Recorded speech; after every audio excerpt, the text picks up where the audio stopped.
প্রথম কথা আমি আপনাদের কয়েকদিন ধরে বলছি যে ইলেকশন কমিশন হয়তো আরো সময় নিত, তারা চূড়ান্ত তালিকা বের করতে। মমতা ব্যানার্জি সুপ্রিম কোর্টে ছুটে গেছিলেন, কালকের তালিকায় যাদের নাম থাকবে না তাদের জন্য দায়ী হচ্ছেন মমতা ব্যানার্জি। কেউ আইন হাতে তুলে নেবেন না। যারা প্রকৃত ভারতীয় তারা নিশ্চিতভাবে ভোটার তালিকায় তাদের নাম থাকবে, তাদের কোনো সমস্যা হবে না।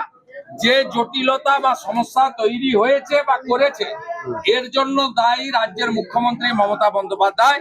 তিনি সুপ্রিম কোর্টে গিয়ে এই অসংখ্য ভোটার লিস্ট বের করানোর ব্যবস্থা করে দিয়েছেন।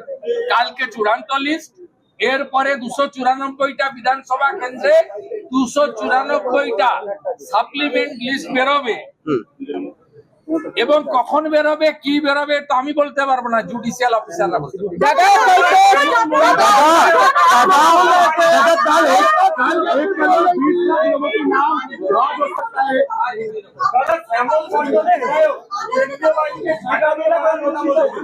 অনেকবারই কথা বলেছে আলা বাটি ভটি শ্যামল মন্ডল ওই পাঠশালারই ছাত্র, সে বলবে না।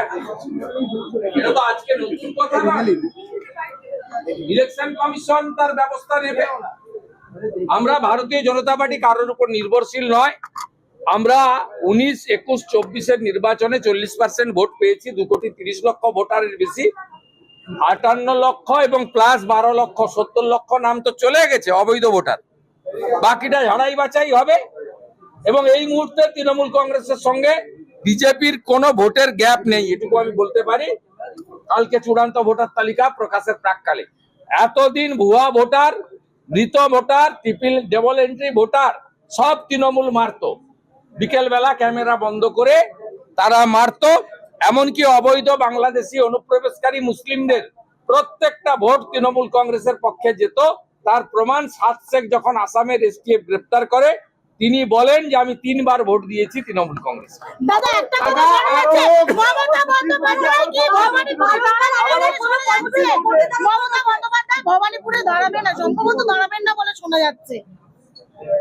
দাঁড়াবে না মানে 44,000 তো আগেই গেছে। আমি যা খবর পাচ্ছি আগামীকাল বিতর্কিত ভোটারও 14,514। অতএব উনি জানেন কাদের ভোটে উনি জিতেছিলেন, ওটা তো বিজেপির জায়গা। অতএব ওখানে আমি চ্যালেঞ্জ করছি, আপনি দাঁড়ান, পালাবেন না, বাকিটা বুঝে নেব।